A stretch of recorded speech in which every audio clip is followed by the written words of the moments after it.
अधूरी हवस पार्ट 8। अब तक कहानी में आपने पढ़ा कर मिताली आत्महत्या की कोशिश की, पर राज टस से मज नहीं होता है। आखिर राज के दिमाग में क्या चल रहा होता है? राज मिताली से बात करने की कोशिश करता रहता है, पर 2 दिन बाद मिताली का कॉल लगता है। राज, हाय कैसी हो? मिताली, ठीक हूँ आपकी दुआ से। राज, यह क्या हरकत आपने कर दी? ऐसा करने से आपको क्या हासिल होगा? तुमने किसी के बारे में कुछ सोचा भी नहीं। मिताली, जो भी हुआ अच्छा ही हुआ, और आपको अब फिक्र करने की जरूरत नहीं। अब कोई पागलपन नहीं होगा। मैंने फैसला कर लिया है। अब मैंने परिवार वालों के तय किए हुए रिश्ते के साथ ही आगे बढ़ेंगे। मिताली के बोलने के भाव बदल चुके थे। राज, अच्छा है ना, कितने दिनों से समझा रहा था, पर तुम समझ नहीं रही थी। मिताली, हाँ, आपकी बात को समझने के लिए मुझे मौत की दहलीज तक जाना पड़ा, तब जाकर बात समझ पाए। राज चुपचाप सुनता रहता है। उसके पास कोई शब्द नहीं है कहने को। अंदर ही अंदर उससे बहुत ही दर्द होता है, पर अपने आप से पर कुछ नहीं कहता। राज, चलो तुम आराम करो, वैसे भी डॉक्टर ने तुम्हें आराम करने को कहा है। मिताली, हाँ सही कहा आपने। बहुत ही छोटे वार्तालाप से बात को खत्म करके फोन कट करते हैं दोनों। बातों का सिलसिला दोनों में चालू है, पर अब वो जिद नहीं, वो पागलपन उस हादसे के बाद मानो ईद का चांद ही हो गया। आज भी मिताली के अंदर आग पनप तो रही थी, पर उस आग की लपटें राज की ओर आने ही नहीं देती थी। कहीं और को बोल देती होंगी, पर कहाँ, इस बात का तो राज सिर्फ अंदाजा ही लगाता रहता था। कुछ ही दिनों में मिताली के शादी की तारीख तय हो जाती है। ये बात मिताली राज को बताती है। मिताली, हेलो, मेरी शादी की तारीख तय हो गई है। राज, अच्छा है, कब की तारीख निकली है? मिताली, आज से पूरे 25 दिनों बाद हमारा जनाजा उठेगा। हो सके तो कंधा देने का वक्त निकाल लेना। राज, नहीं, तुम कुछ और बकैती कर रही हो। मिताली, कुछ नहीं, यही कहा, शायद आपके कान कुछ और सुनना चाहते हैं। राज, अब हमारे कानों से भी शिकायत होने लगी है। मिताली, शिकायत करके क्या फायदा, जब फैसला तय हो तो? और हम होते ही कौन है जो आपसे शिकायत करें? राज, अच्छा ऐसा, भला हमने क्या गुनाह कर दिया जो तुम उससे आप पर अटक गए? क्या हम आपकी शिकायतों के लायक नहीं रहे? खैर, छोड़ ही देते हैं। इस बात पर हम बहस क्यों कर रहे हैं? मिताली, हाँ वही तो, आपसे एक काम बखूबी होता है छोड़ने का, धीरे से कहती है। पर राज वह शब्द सुन लेता है, पर कोई पलटकर जवाब देना टाल देता है। राज, जो तुम्हारी मर्जी, मुझे काम है तो हम बाद में बात करते हैं। ठीक है। मिताली, हाँ मैं तो फोकट में ही बैठी हूँ, मुझे कोई काम काज ही नहीं होगा। माफ करना आपको परेशान किया, आज के बाद अब नहीं करूँगी परेशान ज्यादा। थोड़े दिन की तो बात है, बाद में कहाँ आपको तंग करने वाली हूँ। राज, तुम फिर शुरू मत करो प्लीज, मैं फ्री होकर बाद में कॉल करता हूँ, फिर आराम से बात करते हैं, और तुम्हें जितना बुरा भला सुनाना हो वह सुना लेना, ओके? मिताली, नहीं, मैं आपको कॉल करूँगी सामने से, आप मत करना, मेहमान आने वाले हैं। मैं जैसे ही फ्री हो जाऊंगी तो मैं कॉल करूँगी आपको, आप नहीं। राज, ठीक है, ख्याल रखना अपना, बाय। नाराजगी साफ साफ नजर आ रही थी मिताली की बातों में, पर राज, इस सिलसिले को ऐसे ही सही करना पड़ेगा। अगर सामने जवाब देने में राज थोड़ा भी कमजोर हुआ तो समझो सैलाब आ जाएगा, यह उसे अच्छे से पता था। इसी तरह जैसे तैसे मिताली के शादी के दिन नजदीक आ रहे थे, मिताली भी अपनी शादी की तैयारियों में जुट गई होती है, तो इस तरफ राज भी सामने से बात नहीं करता जब तक मिताली का कॉल नहीं आता। फिर भी मिताली रोज राज को दिन में उसके बाहर जाने के टाइम, खाने के वक्त, उठने बैठने के बाद जो 1 सेकंड की भी देरी नहीं होती, बात जरूर करती। भले ही पहले जैसे नहीं, पर रूटीन तो उसने नहीं छोड़ा। ऐसे ही शादी में कुछ ही दिन बचे थे। एक दिन दोनों फोन पर। राज, अच्छा बताओ मिताली, तुम्हें क्या चाहिए? मिताली, सही में मुझे मिलेगा जो मैं मांगू वो। राज, अरे पगली, मैं तुम्हें शादी में तोहफा क्या चाहिए उसकी बात कर रहा हूँ। मिताली, तो मैं कहाँ कुछ और बात कर रही हूँ। आप क्या सोच रहे हैं मुझे क्या पता। वैसे आपको क्या लगा मैं क्या मांगने वाली हूँ? राज, कुछ नहीं, छोड़ो, सही सही बताओ ना, क्या चाहिए? बड़बाती है मिताली, तुम्हारे अलावा कुछ चाहिए ही नहीं, आप तो मिलने से रहे और पूछते हैं क्या चाहिए, बड़े भोले बनकर बातों को घुमाते हैं। राज भी समझ जाता है तुम्हें हर हाल में मैं ही चाहिए, ये बात मैं जानता हूँ, पर तुम्हें मिलने से तो रहा इस जन्म में। बोलो क्या सोच रही हो, बोलो। मिताली, कुछ नहीं चाहिए मुझे सिवाय कि आप आना, इतनी तमन्ना तो पूरी मेरी करना, कोई बहाना बनाकर टाल मत देना, बस सिर्फ 2 दिन आपसे मांग रही हूँ। मिताली की आवाज भारी हो जाती है, गले में कितने दिनों से रोके रखा हुआ है, पर आज नहीं रोक सकी। वैसे तो रोती तो हर रोज थी, पर उस हादसे के बाद राज के कानों तक सिसकियां पड़ने ही नहीं देती थी, पर वह नाकाम रही, बांध ही टूट गया। राज, अरे पगली रोना बंद करो, मैं कोई बहाना नहीं करूंगा, मैं आऊंगा, पक्का आऊंगा, कोई बहाना नहीं। मिताली, आप अपने आप को साथ लेते आना, उन्हें कहीं भूल मत जाना। पिछले कई दिनों से वो खफा है मुझसे, रूठा है, पर मैं तो जानती हूँ अच्छी तरह से उसे, और उसकी आधी बात पर ही मिताली फोन काट देती है। रोते रोते उधर राज मिताली को कॉल करता है, पर मिताली फोन बंद करके बैठी होती है। राज परेशान तो हो जाता है, फिर कविता को कॉल करके उसके पास भेजता है, पता लगाने को जाकर देखे कि क्या वह ठीक तो है ना। ज्यादा दिन तो नहीं हुए उस हादसे को, एक डर लगा रहता था, राज को हर वक्त कुछ अनहोनी नहीं होनी चाहिए। कुछ ही देर बाद कविता के फोन से फोन आता है, पर मिताली बोल रही होती है चिल्लाकर, मिताली, नहीं, कोई कदम नहीं उठाऊंगी, क्या मैं अपनी मर्जी से रो भी नहीं सकती, और मुझे ये भी पता है मेरा रोना आपसे सहा नहीं जाता, इसलिए मोबाइल बंद किया है। अब खुश रखिए फोन, हमें आपसे कोई बात अभी नहीं करनी, कहकर कविता को दे देती है। कविता, मैं यहीं पर हूँ, आप परेशान ना हो, अगर ऐसी कोई बात होगी तो मैं जरूर बताऊंगी आपको। राज, ठीक है, संभालना उसे, कहकर फोन पर बात खत्म करते हैं दोनों। इधर राज उलझन में है कि मिताली की शादी में क्या करें, वह जाए या ना जाए। अगर गया तो मुझे देखकर मिताली कमजोर हो जाएगी, या इस बार मैं खुद कमजोर हो गया तो फिर मिताली संभालने से रही, वो तो पक्का। ऐसे ऐसे ख्याल उसके दिमाग में दौड़ते हैं कि पूरी रात करवटें बदलता रहता है, पर आंखों में नींद ने मानो आने का नाम ही नहीं आता। कुछ दिनों बाद आखिरकार जिस दिन का डर था वही आ गया। मिताली की शादी की तारीख आ गई थी। अगर राज को जाना है तो अगले दिन उसे निकलना होगा।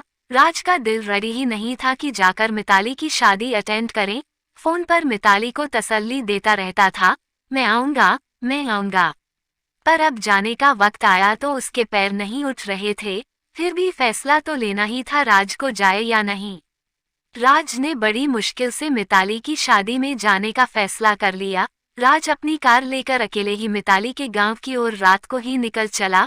दूसरे दिन मंडप और संगीत था, तो अगली रात को निकले तभी वह अटेंड कर पाता। पूरी रात ड्राइविंग करके अगली सुबह मिताली के गांव पहुंचा। जैसे ही उसके घर के आगे राज ने अपनी कार खड़ी की, अंदर से किसी ने आवाज दी होगी शायद। मिताली को महसूस हुआ होगा कि राज की आहट का, वह तुरंत भागते हुए अपने कमरे से बाहर आई कार के पास। राज ये मंजर देखता ही रहा कि इसे कैसे पता मैं आ गया। घड़ी भर तो राज मिताली को देखता ही रहा, बिना कोई मेकअप, गीले बालों को रुमाल में लपेटे हुए नंगे पैर दौड़ती हुई आती मिताली को राज कार के अंदर से ही देखता है। जब राज की नजर मिताली के चेहरे पर आकर थमती है, तो क्या देखता है, मिताली के चेहरे पर खुशी। ठंड में सुबह जब सूरज बादल को चीर के जब निकलता है, तब वो नजारा दिखाई देता है। उससे भी कहीं सुंदर नजारा मिताली के चेहरे पर दिख रहा था, पर साथ ही साथ घास पर ओस की बूंद के माफिक आंखों के एक कोने में बूंद भी नजर आती है। राज भाप नहीं पाता कि खुश चेहरे पर यह बूंद खुशी की है या गम की, पर कमाल की मोहिनी लग रही थी।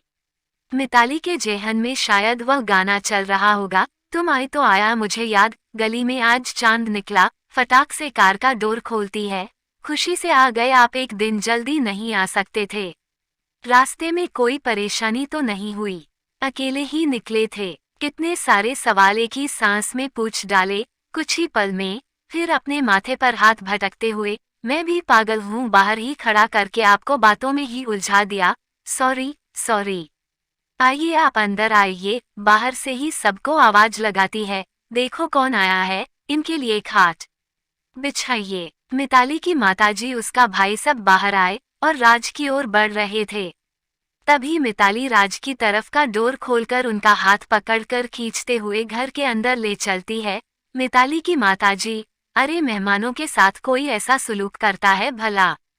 कौन कहेगा तुम्हें देखकर कि आज तेरी शादी है, कहते हुए हंसती है। मिताली, हाँ पता है, पर शादी होने तक तो जो मुझे मेरे घर में जो जी में आए करने दो, अभी क्यों रोक रहे हो? राज सुने ऐसे धीरे से दबी आवाज में।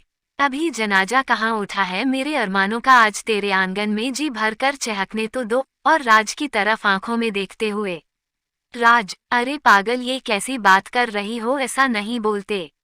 मिताली, और नहीं तो क्या? आंख के कोने पर जमी बूंद को कोई देखे नहीं, उस तरह से पूछते हुए बरामदे से घर की ओर जाते हुए मिताली उसके भाई को आवाज लगाकर कहती है, राज का सामान और उनको नहाने का बंदोबस्त करने को कहती है। थोड़ी देर में ही मिताली खुद काफी बनाकर राज के लिए लाती है। उनके घर वाले सहेलियां सब कहते हैं कि हमें बोल दिया करो, हम उनकी संभाल रख लेंगे। तुम्हें अभी पार्लर में जाना है, रेडी होने को जाना है, फिर मुहूर्त भी निकल जाएगा तो सब चिल्लाने लगेंगे। मिताली, हाँ पता है, ये सारी बातें अब अभी अभी आए मेहमान को बता दो, उनको ही लेकर जाना है हमें, सब जगह पर जहाँ जहाँ हमें जाना है वहीं लेकर चलेंगे अब उनकी कार में। मिताली की सहेली कविता राज के पास आती है। कविता, देख रहे हो उसको बाबरी हो चुकी है आपको देखकर, कल देर रात तक आपको ही याद करके रोए जा रही थी। आप आएंगे या नहीं आएंगे? और आएंगे तो खुद को कैसे संभालेगी? शुक्रिया उसके मुखड़े पर यह खुशी लाने के लिए। राज, क्या मैंने आकर कोई गलती तो नहीं की? कविता, पता नहीं, कल तक तो मैं सोचती थी कि आप ना आए, पर आज इसे देखकर लगा अच्छा हुआ आप आए, वरना मातम जैसा महसूस हो रहा था। उसके चेहरे पर एक मुस्कान देखने को तरस गई थी। राज, मैं बड़ी कश्मकश में था यहाँ आने के लिए, खैर अब देखते हैं, पर तुम मेरे आसपास ही रहना उसे संभालने के लिए, उसका पागलपन तो तुम जानते ही हो। तभी मिताली आती है, आपके लिए पानी गर्म निकाल दिया है और आप नहाने के लिए जा सकते हैं। कविता, अबे पागल तुम ये क्या कर रही हो? मुझे बोलो, मैं सब करती हूँ ना। मिताली, हाँ पता है, तो यहाँ बातें बनाने की जगह वह काम करती ना। इतनी देर हुई इन्हें आए हुए। गुस्से से मुंह फुलाकर चली जाती है और राज को कहती जाती है, जल्दी से नहाकर नाश्ते पर आएं। कविता, देखा कैसे संभाले इसको। राज, तुम जाओ उसके साथ रहो, मुझे कुछ चाहिए तो तुम्हें आवाज दूंगा, उसे मत आने देना, ठीक है? कविता, ठीक है, कहाँ आते फंसी आप दोनों के बीच। मुंह बिगड़ते हुए हंसते हुए वह चलती बनी। राज भी हंसने लगा और बाथरूम की ओर चल पड़ा। थोड़ी देर में रेडी होकर कमरे का दरवाजा खुलता है तो सामने दोनों देवियां इंतजार करे खड़ी होती हैं, कब नहाकर बाहर आएं और नाश्ते की टेबल पर बिराजें। मिताली, चलिए जल्दी, सब मुझे चिल्ला रहे हैं और आप हैं कि लड़कियों की तरह सजने में कितना वक्त लगाते हो। और उधर मुझे पार्लर में से कॉल पर कॉल आ रहे हैं। राज, क्यों मेरे लिए रुकी थी? तुम्हें चले जाना चाहिए ना। कार तो थी, खामखा सबको भड़का रही हो। मिताली, हाँ थोड़ी देर में कोई आसमान नहीं गिरेगा, मुहूर्त कहीं भागा नहीं जा रहा, सब बस ऐसे ही जल्दी जल्दी कर रहे हैं। कविता हंसने लगती है दोनों की बातें सुनकर। मिताली कविता की ओर देखते हुए, तुम्हें बड़ी हंसी छूट रही है मोहतरमा, क्या कुछ चुटकुला सुनाया मैंने? कविता, नहीं बाबा, तुम दोनों की बातें सुनकर रहा नहीं जाता, कैसे लड़ते हो, सब देखकर कहेंगे दूल्हा तो आज ही आ गया है। मिताली को आंख मारकर इशारा करते हुए हंसी छूट जाती। मिताली भी मंद मंद मुस्काते हुए कविता को कोहनी मारते हुए चुप कर। राज, यहाँ हमारी फटे जा रही है, आप दोनों को मस्ती सूझ रही है। मिताली राज को घूरते हुए, है ना, ऐसा ही होना चाहिए, ठायके के साथ हंसते हुए मिताली राज को नाश्ता करने के बाद कहती है, आपको कहीं और जाना नहीं, आपको मैं जहाँ जहाँ जाऊंगी वहाँ वहाँ आपको साथ ही आना है, कहीं इधर उधर जाना नहीं है, आपको कोई और बुलाए तो भी नहीं जाना। चलिए कार निकालिए, हमें पार्लर लेकर चलिए। राज मिताली को पार्लर में लेकर जाता है। वहां पहुंचकर राज मिताली को कहता है, मैं कार में ही इंतजार करता हूँ, तुम रेडी होकर आ जाओ। मिताली, नहीं आप अंदर आइए, आप अंदर ही इंतजार करना। राज, अरे वहाँ सब लड़कियां ही होंगी, मुझे अजीब लगेगा। मिताली, आपको अलग कमरे में आपके बैठने का इंतजाम करवा दूंगी। वैसे भी रात को सफर कर कर आए हैं, आंखों में थकान दिख रही है, वहां आप थोड़ा रेस्ट कर लेना, गाड़ी में ठीक नहीं होगा चलिए। राज, तुम्हारे आगे ना कहना ही बेकार है। मिताली धीरे से गुनगुनाते हुए फिर भी आपने कर तो दी ना, कहते हुए सामने देखते हैं। राज को मिताली के शब्द कटार की तरह चुप तो रहे थे, पर क्या करता, आया था तो झेलना तो पड़ेगा ही। पर एक तरफ मिताली की ऐसी हरकतों पर गुस्सा तो आता था, पर उसके नादानी पर प्यार भी बड़ा आ रहा है। वहां पार्लर में वेटिंग रूम में सोफा पड़ा होता है, वहां पर ही राज सो जाता है। रात की थकान की वजह से उसकी आंख लग जाती है। 2-1 घंटे बाद उसको कोई आवाज देता लग रहा है, पर आंख की थकान की वजह से सोया रहता है। मेकअप आर्टिस्ट जोर से, और मैडम आईना यहाँ है, मिताली को आवाज देते हुए पीछे से। राज की नींद टूट जाती है, देखता है तो सामने सिंगार से सज के मिताली खड़ी थी और मुस्कुरा रही थी, आंखों से इशारा करते हुए जैसे कह रही हो कैसी लग रही हूँ। राज आंखों को साफ करते हुए कोई सपना तो नहीं देख रहा ऐसा भाव होता है उससे। राज, हो गया, चलो चलें। मिताली, मुस्कुराते हुए, ठीक है कैसी लग रही हूँ। राज, मिताली को बिना पल के झपकाए देखते हुए, रुको बिंदी को थोड़ा, बिंदी को सीधा करते हुए, हाँ अब ठीक है, परी लगती हो। मिताली होठों में हंसी दबाते हुए सर हिलाती है, उसने जानबूझकर बिंदी टेढ़ी कर दी थी। मिताली राज को हर जगह साथ ही रहने को कहती थी। राज थोड़ी भी देर उसकी आंखों से दूर हो जाता तो कविता को बुलाने भेज देती या खुद उसे ढूंढने उसके पीछे चली जाती। ऐसा पूरा दिन चलता ही रहा। संगीत में भी मिताली राज के साथ नाची, देर रात तक संगीत का झंझट खत्म हुआ। अब सब अपने कमरे में सोने जा रहे थे, तो राज भी बिना बताए चला गया सोने। मिताली ने कविता को भेजा और कहा आप कमरा बंद मत कर देना, मुझे काम है उनसे, ऐसा मिताली ने कहा है। राज, क्या काम है? कहीं जाने का है। अभी? कविता, वो मुझे भी नहीं बताया, जितना बताया वह आपको कह दिया। राज, ठीक है मैं फ्रेश होता हूँ, तब तक तुम लोग आओ। राज अपने कमरे की ओर बढ़ जाता है और अपने कमरे में फ्रेश होने चला जाता है। राज सोच रहा है अब क्या, पूरे दिन तो उसके साथ ही तो था, अब जाकर आधी रात को कौन सा काम याद आया। राज फ्रेश होकर कमरे के बेड पर आराम करता है, तो राज की तो आंख लग जाती है थकान की वजह से। उधर मिताली और कविता दोनों 1 घंटे बाद राज के कमरे में आते हैं तो क्या देखते हैं, राज तो घोड़े बेच के सो गया। कमरे में पड़े सोफे पर बैठे राज को धीरे धीरे आवाज देती है, पर वह तो उठने से गया। कविता उसे हाथ लगाकर उठाने जाती है, मिताली उसे रोकती है, नहीं मत उठाओ, उन्हें सोने दो और तुम भी यही सोफे पर सो जाओ। ये लो कंबल, कविता को देते हुए, और एक कंबल राज के ऊपर डाल दिया। कविता, और तुम नहीं सोओगी। मिताली, नहीं अभी नींद नहीं है आंखों में, ये दिल बस सामने हो और आंखों में नींद आए तो क्या खाक प्यार किया मैंने। कविता, पागल क्या इरादा है तेरा, सब मेहमान बाहर सोए हुए हैं, कोई भी कभी भी इस कमरे में आ सकता है। मिताली, ओ गंदी सोच, ब्रेक लगा, तेरी सोच को इरादे नेक हैं, इनको ऐसे सोते हुए रोज देखूं, ऐसा सपना था मेरा। सुबह उनको गीले बालों से उनके चेहरे पर रोज पानी छिटक के शरारत करो और रूठ कर अपनी बाहों के घेरे में लेकर फिर सो जाएं। कंबल में घुसकर ढेर सारी चुटकियां काटूं, हर सुबह बस इनको ही देखकर मेरा दिन शुरू हो, बस यही तो सपना में देखा करती थी। पर अब देख, जिसके साथ मुझे जाना था वह मुझे विदा करने आया है। मिताली की आवाज भारी हो जाती है, आंखों में आंसू भी आ जाता है। कविता मिताली का हाथ खींचते हुए अपने आगोश में ले लेती है और मिताली रोने लगती है। कविता का दिल भी भर आता है, वो भी रोने लगती है। दोनों सहेलियां दबी आवाज में एक दूसरे को लिपटकर बहुत देर तक रोती रही। मिताली यह भी कहती है कि ये अगर यहाँ नहीं आते तो शायद मुझे रिश्तों के नाम से भरोसा टूट जाता, और इनसे बहुत ही गुस्सा थी, इतना कि इनको मार मार के हड्डियां तोड़ दूं सारी। दोनों हंस पड़ती है रोते रोते, पर सुबह उनको सामने देखकर सारा का सारा गुस्सा कहाँ गायब हो गया पता ही नहीं चला। मिताली, आज कितना जुल्म किया है उन पर, फिर भी उफ तक नहीं की। कविता, हाँ यार, तूने तो हद ही कर दी है, तुझे नहीं लगता कि ज्यादा हो रहा है? दूसरे रिश्तेदार भी तुम दोनों को देखकर ही बातें बनाते थे, कैसे बगल में बैठे हैं, कैसे हाथ पकड़कर हर जगह साथ में लेकर चलती हो। मिताली, बोलने दो सबको, सबका काम ही तो होता है बातें बनाना, खाएंगे, बातें बनाएंगे और चलते बनेंगे। कविता, कल तो बारात आ रही है, कल तो साथ में लेकर नहीं घूमने वाली ना। ऐसा मत करना, अभी से बता रही हूँ, वरना पिटाई करने में पीछे नहीं हटेंगे। मिताली, मेरा बस चले तो उन्हें ससुराल में भी साथ ले चलूं? नहीं, डरो मत, हंसते हुए आप तो रहेंगी साथ में।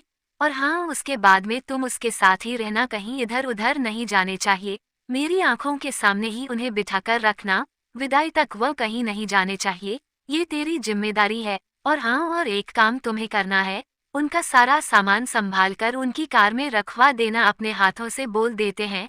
कल फिर भूल गई आखिरी वक्त में तो। अरे और एक बात, ये ले लिफाफा।